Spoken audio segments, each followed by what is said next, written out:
Tuhan satu-satunya alasan yang membuat kita ada sampai malam hari ini. Enggak ada alasan lain selain karena kebaikan, kasih setia, dan kemurahannya yang terus tersedia bagi kita anak-anaknya. Namun seringkali kita tidak mengandalkan Dia sebagai alasan kita. Kita seringkali mengandalkan hal yang lain dalam kehidupan kita selain Tuhan. Kita kurang mengerti, bahkan kurang menyadari dalam hari-hari kita betapa Dia dan kebaikannya jadi alasan untuk kita ada sampai hari ini. Seringkali kita malah membuat apa yang kita punya menjadi alasan kita ada sampai hari ini. Koneksikah, keuangankah, kesehatankah, keluarga yang harmoniskah? Seringkali itu jadi alasan yang membuat kita ada sampai hari ini, bukan Tuhan.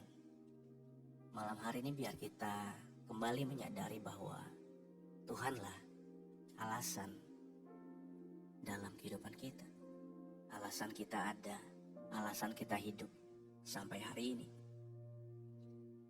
Di Mazmur 25 ayat 8 sampai 14. Di ayat 8 yang pertama tertulis seperti ini.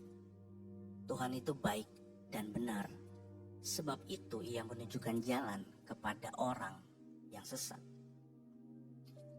Alasan ketidaksesatan kita adalah Tuhan yang menunjukkan. Seringkali kita nggak tahu mau lakukan apa, seringkali kita nggak tahu mau menempuh jalan yang mana, mengambil keputusan yang mana. Seringkali kita dihadapi godaan demi godaan, atau mungkin pergumulan demi pergumulan yang memaksa kita seakan-akan untuk kita menjauh dari Tuhan, melupakan Tuhan dan lain-lain. Tapi di sini jelas tertulis bahwa Tuhan itu baik dan benar. Kedua ini tidak bisa dipisahkan dari dirinya. Dia Tuhan yang baik dan Dia Tuhan yang benar. Kebaikan dan kebenarannya lah yang membuat kita ada sampai hari ini, membuat kita jadi pribadi yang gak tersesat. Kita tahu kemana kita harus pulang, kita tahu kemana kita harus melangkah, kita tahu kemana kita harus mengambil keputusan. Karena di mana Dia ada, disitulah keputusan kita. Tuhan yang menunjukkan jalan kepada orang yang tersesat. Mungkin malam hari ini ada Bapak Ibu saudara yang sedang dalam kesesatan. Nggak segala kesesatan yang kita ada, Tuhan aku nggak tahu harus apa, aku nggak tahu harus gimana. Kita datang kepada tempat yang tepat, yaitu Tuhan yang baik dan benar. Kita datang kepada pribadi yang tepat, yaitu Tuhan yang baik dan benar. Mazmur ini ditulis sama Daud dengan judul doa mohon ampun dan perlindungan. Dia tahu kepada siapa dia harus minta perlindungannya. Dengan segala apapun yang Daud alami, segala kejar mengejar yang dia alami, segala bahaya yang dialami, dia tahu kepada siapa dia harus meminta perlindungan. Kepada Tuhan yang baik dan benar. Waktu kita menyadari Tuhan itu baik dan benar, untuk membuat kita tidak tersesat dalam jalan kita. Di ayat 9 tertulis, Ia membimbing orang-orang yang rendah hati menurut hukum, dan Ia mengajarkan jalannya kepada orang-orang yang rendah hati. Di sini jelas tertulis ada 2 kali Tuhan Mazmur Daud ini tertulis rendah hati. Membimbing orang yang rendah hati menurut hukum, mengajarkan jalannya kepada orang yang rendah hati. Ternyata kuncinya kita tidak tersesat. Tuhan menunjukkan jalannya, yaitu kerendahan hati kita.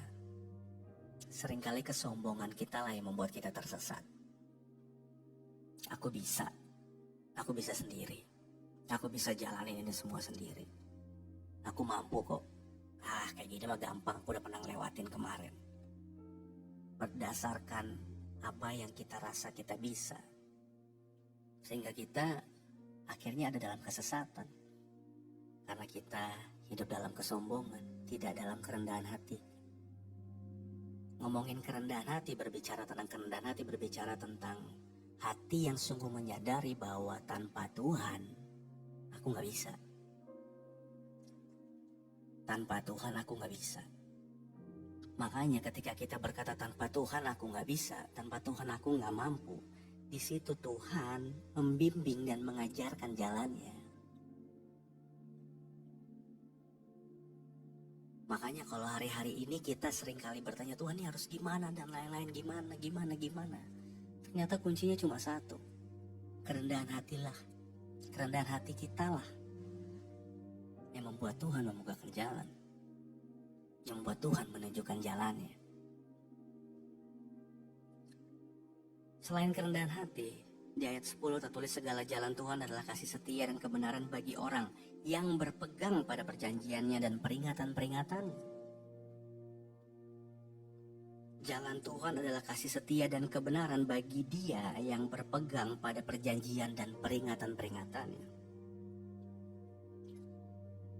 Selain kerendahan hati kita, bagaimana Tuhan bisa membukakan jalan, menunjukkan jalannya dalam kehidupan kita? Dengan kita terus berpegang sama perjanjiannya dan peringatannya. Ada dua, perjanjian dan peringatannya. Ini gak bisa dipisahkan kalau dan. Ngomongin perjanjian itulah yang menguatkan kita. Firman Tuhan, Alkitab yang Bapak Ibu Saudara punya dipenuhi dengan segala janji Tuhan yang gak pernah habis. Pegang itu, jangan pegang yang lain. Waktu kita memegang janji Tuhan, Tuhan yang setia, masa kita meragukan Dia setia?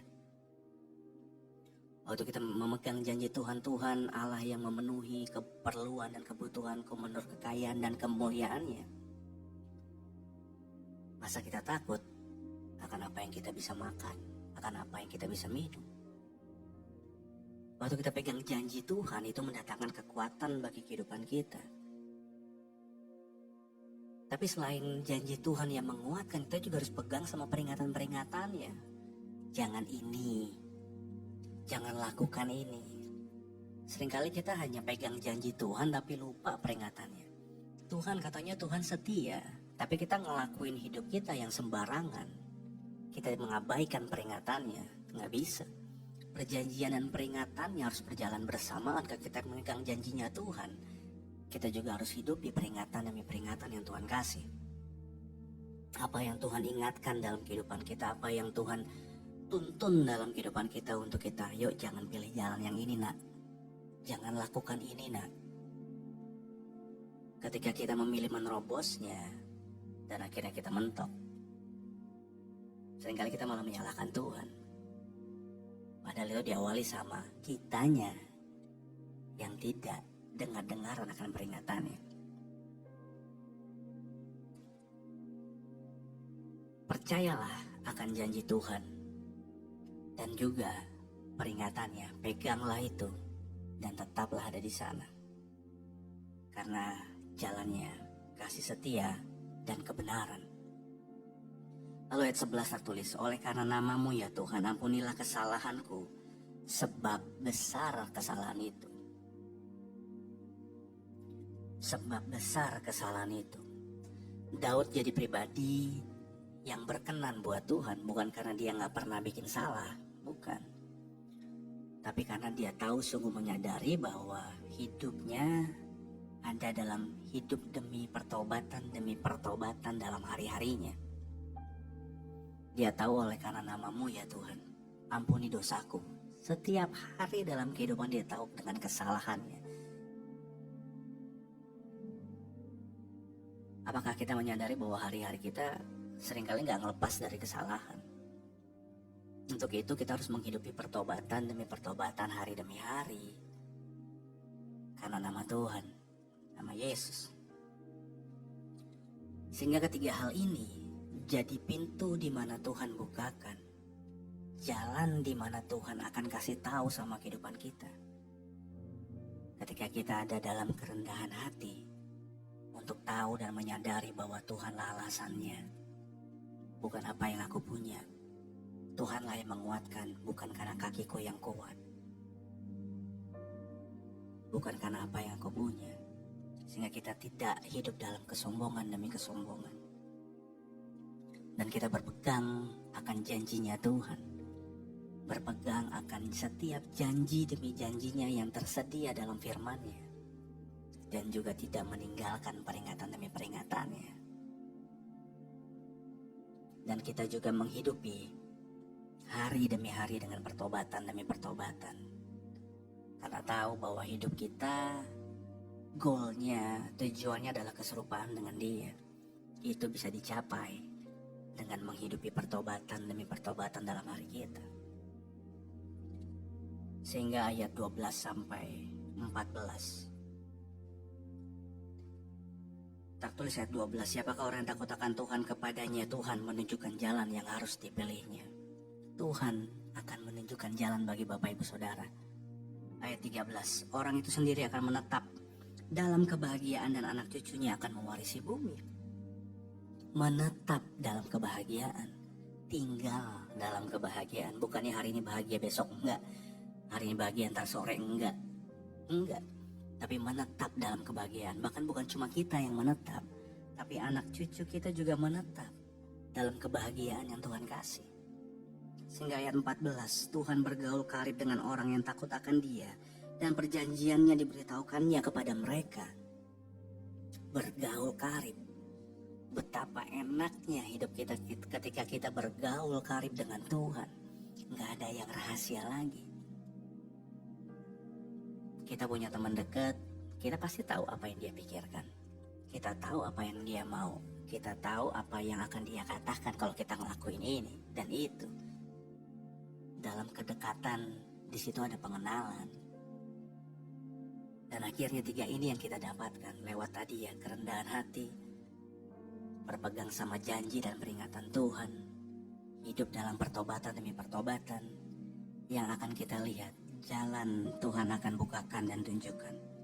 Kita hidup dalam kebahagiaan, menetap dalam kebahagiaan, dan kita hidup dalam kedekatan dengan Tuhan, Sang Pemilik bumi dan alam semesta, Sang Pemilik kehidupan kita.